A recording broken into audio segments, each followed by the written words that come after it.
Shalom, puji Tuhan, Bapak Ibu Saudaraku yang saya kasih dalam Tuhan Yesus Kristus. Kita kembali belajar bersama-sama tentang serial Akhir Zaman. Nah, dalam perjumpaan kita kali ini, saya mengajak sahabat, saudara, semuanya untuk kita belajar bersama-sama tentang nubuatan Alkitab, yang tentu namanya nubuatan itu belum terjadi. Ini sesuatu yang bersifat misteri, tapi nggak bisa tidak. Artinya tidak ada alasan untuk kita tidak belajar. Ya memang ini belum terjadi, tapi ada baiknya kita tahu inti esensinya ya tentang perang Harmagedon dan Gog Magog. Nah, untuk itu Bapak Ibu Saudaraku, mari kita siapkan hati kita, pikiran kita, dan tentu juga Alkitab. Ya, selalu ada di depan kita karena Alkitab itu menjadi dasar bagi kita untuk kita belajar. Ya, mari kita berdoa. Bapa kami dalam surga, sungguh kami bersyukur buat waktu yang sudah Kau berikan bagi kami untuk kembali kami belajar dari firman-Mu. Mampukan hamba-Mu yang sangat terbatas ini, biarlah urapan Roh Kudus, pimpinan Tuhan boleh menyertai hamba-Mu, memampukan hamba-Mu untuk berbagi. Dan setiap kami yang belajar pun Engkau berkati setiap kami, agar kami mampu menangkap apa yang menjadi pesan Tuhan atas hidup kami masing-masing. Dalam nama-Mu Tuhan Yesus kami berdoa. Haleluya. Amin. Puji Tuhan, Bapak, Ibu, Saudaraku yang saya kasih, kita coba memikirkan tema ini, yaitu perang Harmagedon dan perang Gog Magog. Nah, ada baiknya kita membaca lebih dahulu Wahyu pasal 16 ayat 16. Wahyu pasal 16 ayat 16. Demikian firman Tuhan. Lalu ia mengumpulkan mereka di tempat yang dalam bahasa Ibrani disebut Harmagedon. Nah, saudara yang saya kasih dalam Tuhan Yesus Kristus, kita jumpai istilah Harmagedon di sini. Ya, kata Harmagedon dari teks atau bahasa Ibrani Harmagedon. Ya, ada yang mengartikan gunung, tapi setelah saya meneliti ke sana, itu bukan gunung, lebih cenderung kepada bukit, atau boleh saya artikan Bukit Megido. Ya, ini merupakan daerah perbukitan yang mengelilingi dataran Megido, kurang lebih 60 mil sebelah utara kota Yerusalem. Nah, saudaraku, kita belajar di sini tentang Megido atau Harmagedon. Lebih dari 200 peperangan pernah terjadi di daerah Harmagedon ini atau Megido. Ya, lembah Harmagedon ini terkenal karena dua kemenangan besar dalam sejarah bangsa Israel. Yang pertama, kemenangan Barak atas orang-orang Kanaan. Kita bisa lihat dalam Hakim-Hakim, dan juga kemenangan Gideon terhadap orang-orang Midian. Juga kita dapat lihat dalam Hakim-Hakim pasal 7. Nah, kemudian juga kita melihat Harmagedon juga menjadi lokasi dari dua tragedi besar. Di situ kita mendapatkan informasi yang pertama, matinya Raja Saul dan anak-anaknya. Dan kemudian matinya Raja Yosia, Raja Yehuda. Sungguh kisah-kisah para pemimpin-pemimpin bangsa Israel yang mengalami pengalaman-pengalaman yang luar biasa dalam peperangan yang pernah terjadi di Megido. Nah, saudaraku, lembah Harmagedon itu menjadi simbol dari pertempuran terakhir antara Allah dan kekuatan si jahat yang dapat saya sebut adalah antikris. Saudaraku, kata Harmagedon sudah diasosiasikan dengan peperangan di masa yang akan datang, di mana Allah akan ikut campur tangan dan menghancurkan bala tentara si antikris seperti sudah dinubuatkan dalam Alkitab. Jadi kalau kita melihat perang Harmagedon berbeda dengan perang dunia yang seringkali digambarkan perang dunia ketiga. Nah, kenapa demikian? Kita akan coba nanti telusuri, Bapak Ibu Saudaraku yang saya kasih. Nah, ada baiknya kita membaca lebih dahulu Wahyu pasal 20 ayat 1 sampai 3. Ya, lewat ayat ini kita akan melihat di mana iblis berada. Kita tahu yang membackup antikris itu adalah setan, yaitu iblis, ya, bersama dengan roh-roh jahatnya. Nah, untuk itu ada baiknya kita baca lebih dahulu ini, Wahyu 20 ayat 1 sampai 3. Lalu aku melihat seorang malaikat turun dari sorga memegang anak kunci maut dan suatu rantai besar di tangannya. Ia menangkap naga, si ular tua itu, yaitu iblis dan Satan, dan ia mengikatnya 1000 tahun lamanya. Lalu melemparkannya ke dalam jurang maut dan menutup jurang maut itu dan memeteraikannya di atasnya, supaya ia jangan lagi menyesatkan bangsa-bangsa sebelum berakhir masa 1000 tahun itu. Kemudian daripada itu, ia akan dilepaskan untuk sedikit waktu lamanya. Nah, saudaraku, ada baiknya kita bisa melihat, memikirkan ayat ini. Jadi dari Wahyu 20 ayat 1 sampai 3 ini kita mendapatkan informasi di saat kerajaan 1000 tahun damai itu ditegakkan, di mana Yesus turun ke dunia ini, ya, dan dia menjadi raja di atas segala raja.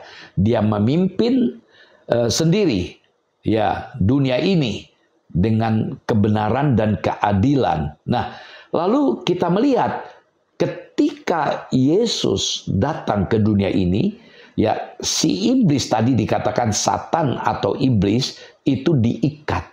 Nah, dalam teks Yunani itu artinya dilumpuhkan kuasanya, dibikin tidak berdaya, bahkan dipenjarakan, ya, selama 1000 tahun.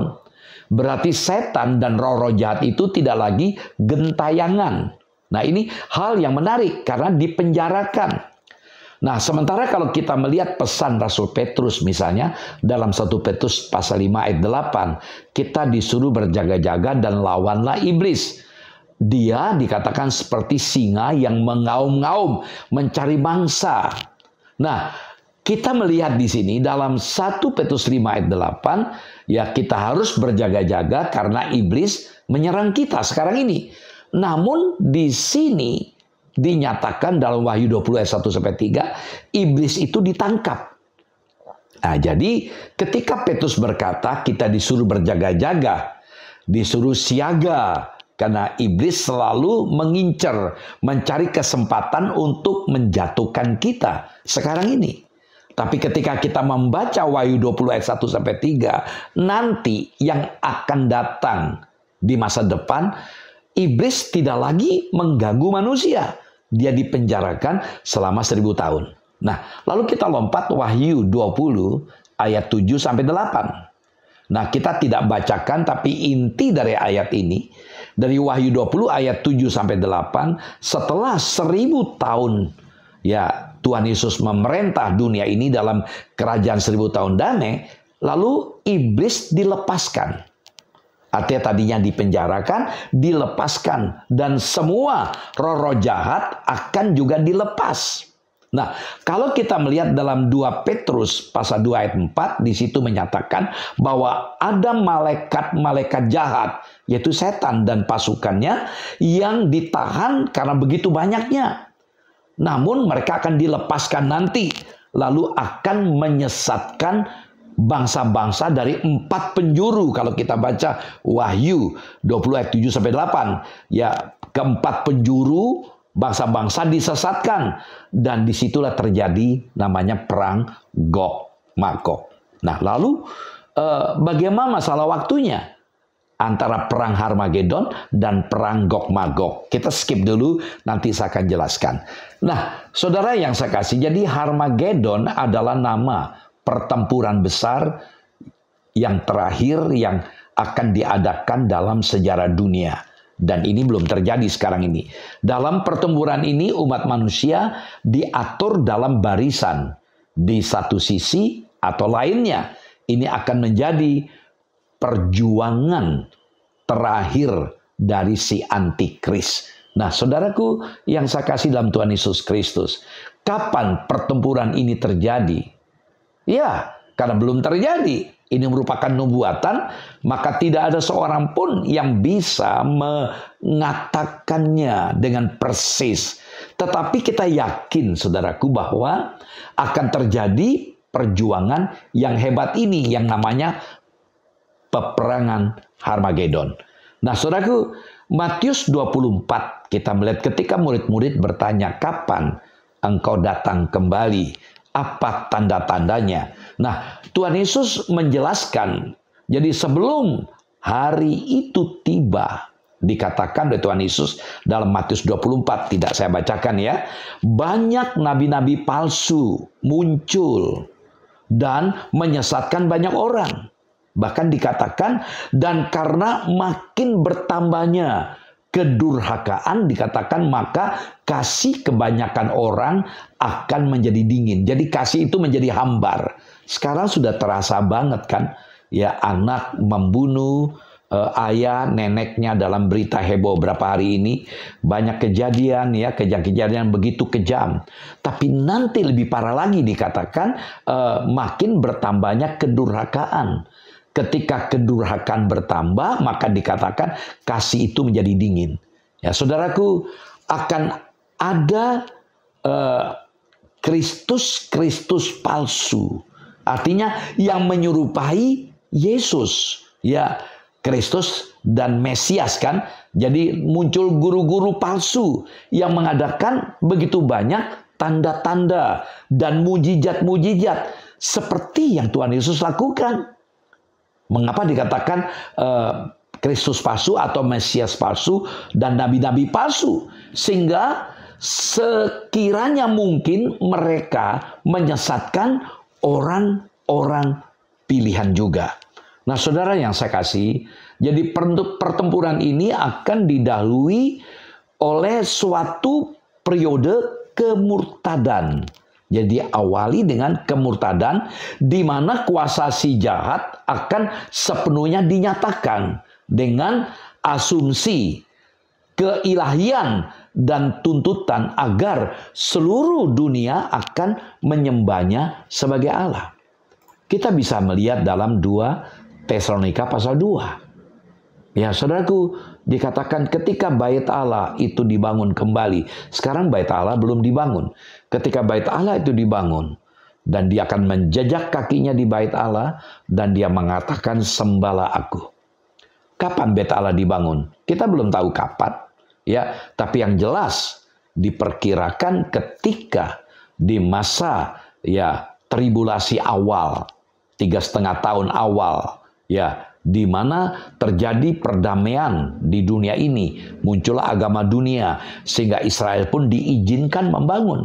Kalau sekarang sesuatu yang nggak mungkin karena di atas reruntuhan ada rumah ibadah, ya, keyakinan saudara kita. Nah, saudaraku, ada baiknya kita membaca ayat ini walaupun pernah saya bahas, ya, dari Daniel. Kita melihat Daniel pasal 9 ayat 24 sampai 27. Daniel pasal 9 ayat 24 sampai 7. Ya, saya harapkan ketika kita baca kita diingatkan kembali apa yang pernah saya sampaikan yang lalu. Dikatakan 70 kali 7 masa telah ditetapkan atas bangsamu dan atas kotamu yang kudus untuk melenyapkan kefasikan, untuk mengakhiri dosa, untuk menghapuskan kesalahan, untuk mendatangkan keadilan yang kekal, untuk menggenapkan penglihatan dan nabi, dan untuk mengurapi yang maha kudus. Maka ketahuilah dan pahamilah dari saat firman itu keluar, yakni bahwa Yerusalem akan dipulihkan dan dibangun kembali sampai pada kedatangan seorang yang diurapi, seorang raja ada 7 kali 7 masa dan 62 kali 7 masa lamanya kota itu akan dibangun kembali dengan tanah lapang dan paritnya, tetapi di tengah-tengah kesulitan. Sesudah ke-62 kali 7 masa itu akan disingkirkan seorang yang telah diurapi, padahal tidak ada salahnya apa-apa. Maka datanglah rakyat seorang raja memusnahkan kota dan tempat kudus itu. Tapi raja itu akan menemui ajalnya dalam air bah, dan sampai pada akhir zaman akan ada peperangan dan pemusnahan seperti yang telah ditetapkan. Raja itu akan membuat perjanjian itu menjadi berat bagi banyak orang selama 1 kali 7 masa. Pada pertengahan 7 masa itu ia akan menghentikan korban sembelihan dan korban santapan, dan di atas sayap kekejian akan datang yang membinasakan sampai pemusnahan yang telah ditetapkan menimpa yang membinasakan itu. Nah, saudaraku, kita melihat dalam ayat tadi bagaimana tentang nubuatan Yesus datang kembali luar biasa. Lalu kita juga melihat bagaimana terjadi pembatalan perjanjian di zaman Antikris. Nah, saudaraku, saya harapkan ayat-ayat tadi dapat kita pelajari kembali dan Bapak Ibu Saudara bisa mengulang kembali melihat ketika saya membahas tentang Antikris. Ya, saudaraku yang saya kasih. Jadi kita melihat di sini angkatan bersenjata dari segala bangsa itu akan berkumpul di Harmagedon untuk menyerang Yerusalem sebagai pernyataan amarah mereka yang dahsyat terhadap Allah. Nah, atas anjuran binatang besar yang disebut dengan Antikris, mereka berperang melawan anak domba. Jadi melawan Yesus sendiri. Nah, kita lihat beberapa ayat dalam Sakaria 12 ayat 3. Maka pada waktu itu aku akan membuat Yerusalem menjadi batu untuk diangkat bagi segala bangsa. Siapa yang mengangkatnya pastilah mendapat luka parah. Segala bangsa di bumi akan berkumpul melawannya. Jauh sebelum Yesus datang sudah ada nubuatan ini. Kita sambung. Sakaria pasal 14 ayat 1 dan 2. Sakaria 14 ayat 1 dan 2. Sesungguhnya akan datang hari yang ditetapkan Tuhan. Maka jarahan yang dirampas daripadamu akan dibagi-bagi di tengah-tengahmu. Aku akan mengumpulkan segala bangsa untuk memerangi Yerusalem. Kota itu akan direbut, rumah-rumah akan dirampoki, dan perempuan-perempuan akan ditiduri. Setengah dari penduduk kota itu harus pergi ke dalam pembuangan, tetapi selebihnya dari bangsa itu tidak akan dilenyapkan dari kota itu. Lalu Wahyu 14 ayat 1. Dan aku melihat sesungguhnya, perhatikan, Wahyu 14 ayat 1. Dan aku melihat sesungguhnya anak domba, yaitu Yesus, berdiri di bukit Sion, dan bersama-sama dengan dia 144.000 orang, dan di dahi mereka tertulis namanya dan nama Bapaknya. Saudara, kembalinya Yesus Kristus dengan penuh kemuliaan. Kembali dari mana? Dari atas, ya, dari sorga turun bersama dengan saleh-salehnya. Nah, di saat nampaknya seolah-olah binatang itu, si Antikris, akan menang, langit akan terbuka. Tuhan Yesus akan turun, ya, dengan laskarnya berkuda putih. Ya, semuanya anak-anak Tuhan yang diangkat saat rapture turun bersama dengan Tuhan, dan ia akan menjatuhkan penghakiman terhadap musuh-musuhnya yang mengakibatkan mayat-mayat bergelimpangan. Kalau pakai istilah kilometer, kurang lebih 300 kilometer ke arah utara dan ke arah selatan. Konsentrasi penghakiman itu adalah di lembah Megido dan di lembah Yehoshafat. Nah, saudara, mari kita lihat Wahyu 14 ayat 20. Dan buah-buah anggur itu dikilang di luar kota, dan dari kilangan itu mengalir darah. Tingginya sampai ke kekang kuda dan jauhnya 200 mil. Itu diperkirakan 300 km. Lalu Wahyu 16 ayat 14. Wahyu 16 ayat 14, itulah roh-roh setan yang mengadakan perbuatan-perbuatan ajaib. Dan mereka pergi mendapatkan raja-raja di seluruh dunia untuk mengumpulkan mereka guna peperangan pada hari besar, yaitu hari Allah yang Maha Kuasa. Nah, saudaraku, kedatangan Kristus kedua kali atau keempat akan disaksikan oleh setiap mata. Dalam Matius 24 ayat 30. Matius 24 ayat 30, pada waktu itu akan tampak tanda anak manusia di langit, dan semua bangsa di bumi akan meratap, dan mereka akan melihat anak manusia itu datang di atas awan-awan di langit dengan segala kekuasaan dan kemuliaannya. Nah, saudaraku, kira-kira itulah ayat yang paling tidak menuntun kita. Nah, untuk mendalami lebih dalam, kita coba meneliti tentang nubuatan Daniel, tentang hal-hal yang akan datang. Mari kita konsentrasi melihat charts atau gambaran ini, saudaraku. Tadi kita sudah baca ayatnya Daniel 9 ayat 24 sampai 27, saudara. Kita lihat sama gambaran ini. Ya, 70 kali 7 masa telah ditetapkan atas bangsamu dan atas kotamu. Itu Daniel 9 ayat 24. Nah, saudaraku, kita lihat gambar pertama, kita lihat dari saat firman itu keluar dalam ayat 25a, bahwa Yerusalem akan dipulihkan dan dibangunkan kembali. Daniel 9 25a. Nah, ini kalau kita melihat nubuatan ini, 7 kali 7 masa dan 62 kali 7 masa. Itu ada hitungan angkanya, saudaraku ya. Kurang lebih sekitar 173.830 hari. Nah, diperkirakan tanggalnya luar biasa. Tanggal 14 Maret tahun 445 sebelum Masehi plus 173.830 hari, persis 6 April 32 Masehi. Saudaraku, dihitung ini 14 Maret 445 itu dari peristiwa Nehemia 2 ayat 1 sampai 8, yaitu bulan Nisan tahun ke-20 pemerintahan Raja Artasasta, yaitu hari pertama 14 Maret 445 sebelum Masehi. Lalu 6 April 32 Masehi.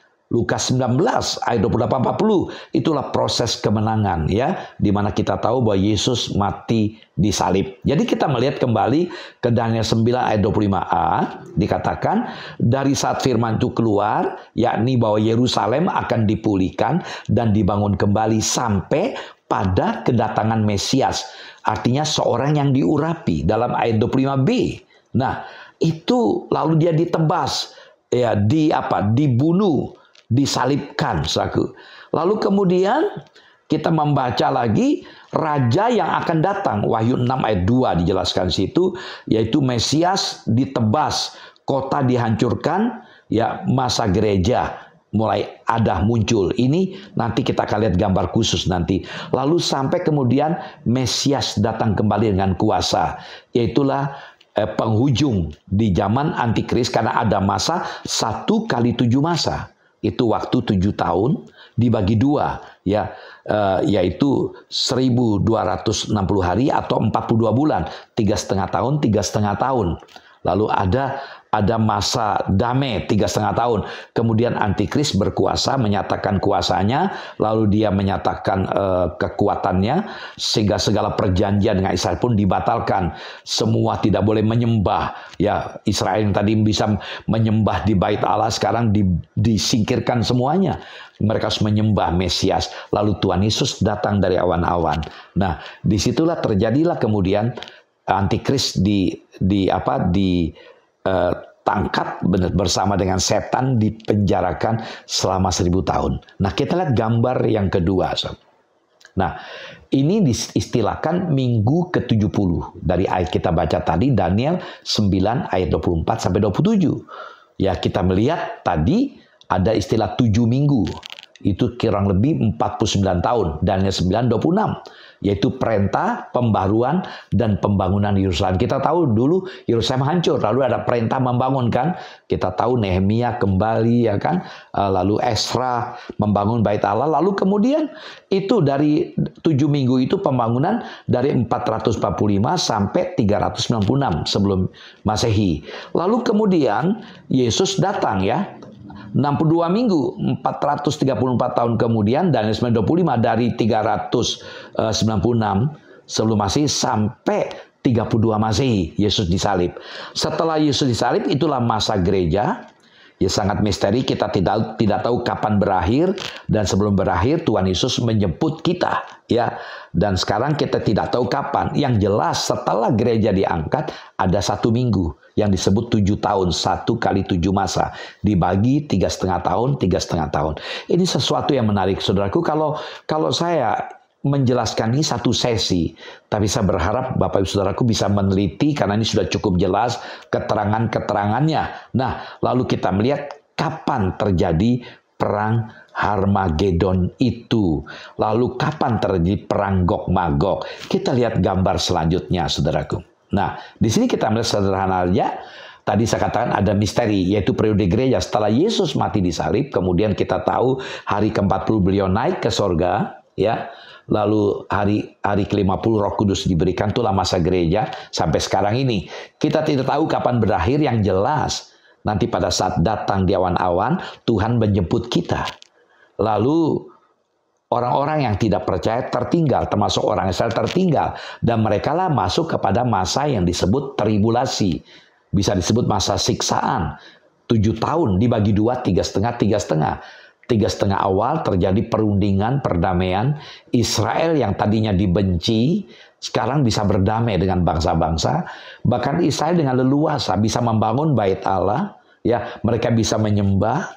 Namun 3,5 tahun kemudian, setelah memasuki 3,5 tahun yang kemudian, Mesias palsu, yaitu Antikris, menyatakan dirinya, akulah Mesias yang ditunggu-tunggu Israel. Kita tahu sampai hari ini Israel tidak percaya pada Yesus. Mereka masih menunggu sang Mesias yang dijanjikan oleh nabi-nabi PL. Ya, nah mereka menunggu, dan sekarang Antikris mengatakan, akulah Mesias. Sehingga mereka dilarang untuk melakukan penyembahan Allah Yahudi. Allah agama Yahudi, agama Yudaisme. Mereka harus menyembah sang Mesias. Itu masa penderitaan yang luar biasa. Memang saudaraku, saya tidak sempat mengupas secara detail. Nah, lalu ketika pada puncaknya, saudara, kita melihat gambar ini, ya, ketika Antikris ingin menguasai dunia ini, lalu apa yang terjadi? Pada puncaknya Tuhan Yesus turun bersama dengan kita yang tadinya diangkat. Siapa kita? Yang percaya kepada Yesus. Nah, lalu itulah terjadi perang Harmagedon. Nah, ketika terjadi perang Harmagedon, setan itu kemudian ditangkap, dipenjarakan selama 1000 tahun. Sehingga ketika Yesus memimpin di era milenium, dunia itu damai. Ya, damai. Yesus memerintah dalam kebenaran dan keadilan. Bisakah orang mati? Bisa. Tapi kita yang tadinya diangkat, yang sudah diubah dalam tubuh kemuliaan, kita tidak bisa mati. Kita tidak bisa dibatasi lagi oleh ruang dan waktu. Ya, kita bebas karena tubuh kemuliaan. Tapi orang-orang yang tertinggal waktu kita diangkat masuk ke masa Antikris, lalu mereka lolos masuk ke kesebutan damai, mereka bisa mati. Tapi selama mereka hidup benar, ya mereka bisa panjang umur sampai 1000 tahun. Dunia betul damai. Dan tidak lagi ada yang mengkambing hitamkan setan. Seringkali kita dengar kalau ada orang jatuh dalam dosa, setan itu selalu dikambing hitamkan. Nah, saudaraku, kita melihat di sini. Di penghujung 1000 tahun damai, setan yang dipenjarakan itu dilepaskan. Nah, ketika dilepaskan, ya setan itu dengan nabi-nabi palsunya kembali mempengaruhi. Tadi kita baca Wahyu 20 ayat 7-8. Kita lihat tadi. Wahyu 20 ayat 7-8. Lalu Antikris yang apa tadi, yang membackup ya. Antikris sudah kekuasaan sudah diambil alih oleh setan. Setan mempengaruhi lagi dengan nabi-nabi palsu, mempengaruhi orang-orang untuk ikut dia. Sehingga waktu itulah Tuhan bersama dengan kita terjadi perang namanya Gog Magog. Jadi perang Gog Magog. Lalu kemudian mereka dibasmi. Ya, yang tidak kenal Tuhan tadi digiring ke pengadilan tata putih. Ya, ada berapa pengadilan? Ada 5 pengadilan, tidak saya bahas lagi. Kalau orang percaya tadinya waktu diangkat Tuhan di rapture, mereka diadili untuk mahkota. Di sini tata putih untuk hukuman kekal, yaitu di neraka kekal. Dan kita semua orang percaya ada di sorga kekal atau langit baru, dunia baru yang disebut dengan Yerusalem baru. Itulah gambaran sekilas. Puji Tuhan, saudaraku. Nah, saudaraku, saya tidak memperpanjang, paling tidak kita bisa memilah. Jadi, perang Harmagedon itu terjadi setelah masa tribulasi berakhir, ketika antikris ingin menguasai dunia sepenuhnya dengan keyakinan bahwa dia bawa setiap orang untuk menyembah dia karena dia adalah Mesias. Itu Yesus turun bersama dengan saleh-saleh Tuhan. Itulah perang Harmagedon. Lalu kemudian Yesus memerintah, ya, dan Yerusalem jadi pusat pemerintahannya, memerintah dalam kebenaran keadilan, dunia damai, tidak ada bencana alam, setan dikerangkeng selama 1000 tahun. Setelah mengakhiri kerajaan 1000 tahun, setan dilepaskan. Waktu dilepaskan, dia menyatakan pengaruhnya lagi, yang menyesatkan sampai dikatakan dalam Wahyu pasal 20 ayat 8, mempengaruhi 4 penjuru. Jadi bangsa-bangsa di 4 penjuru di seluruh dunia disesatkan. Nah, itulah perang Gog Magog. Mereka dibasmi, lalu terjadilah pengadilan tata putih untuk menghukum orang-orang yang tidak percaya. Lalu ada langit baru, bumi baru yang disebut dengan sorga kekal, dan ada neraka kekal. Nah, saudaraku, apa yang dapat kita pikirkan, pelajari sini? Berjaga-jagalah adalah sifat sejati seorang beriman yang akan menampakkan diri dalam ketaatan dan kesetiaan menjaga hidup kudus. Mari kita rindukan kita menjadi orang-orang yang akan diangkat. Jadi sebelum masa tribulasi ketika Tuhan di awan-awan, kita rindukan kita diangkat. Kita bersama dengan Tuhan, kita mendapatkan mahkota dari apa yang kita lakukan selama hidup beriman. Ya kan? Lalu setelah 7 tahun kemudian kita turun bersama dengan Tuhan. Tuhan jadi raja atas segala raja. Kita ikut memerintah bersama dengan Tuhan dalam tubuh kemuliaan. Waktu semakin dekat dengan kedatangannya. Jangan kita sia-siakan kesempatan yang singkat ini untuk membawa hidup kita kepada yang tidak benar. Jangan sia-siakan kesempatan yang singkat ini, saudaraku. Mari kita gunakan kesempatan ini untuk apa? Membawa orang-orang kepada Kristus. Ya, Allah itu panjang sabar. Ada yang berkata, kok sampai hari ini Tuhan belum datang? Ya, dalam 2 Petrus 3 ayat 9, Tuhan itu panjang sabar. Kalau sampai dia belum menyatakan itu, dia masih memberikan kesempatan. Karena itu ingat, Allah itu panjang sabar. Namun bukan berarti kesabaran Allah tidak punya batas. Selama masih ada kesempatan, marilah kita memperbarui diri kita dan hidup benar di hadapan Tuhan. Biarlah yang kita pelajari ini menolong kita untuk melihat bagaimana cara Allah bekerja. Mari kita ikuti apa yang sudah Allah planning, Allah rencanakan. Apa yang dikatakan tidak pernah meleset. Iya dan amin. Mari kita belajar hidup benar di hadapan Tuhan. Mari kita berdoa. Bapa, kami sudah belajar dari firman-Mu, tolong setiap kami agar kami mampu menangkap apa yang Engkau mau sampaikan pada kami. Terima kasih Bapa, biarlah firman-Mu memberikan pencerahan bagi setiap kami. Kami tahu kapan itu terjadinya perang Harmagedon dan kapan perang Gog Magog itu terjadi. Bukan sekedar kami tahu, tapi kami boleh belajar.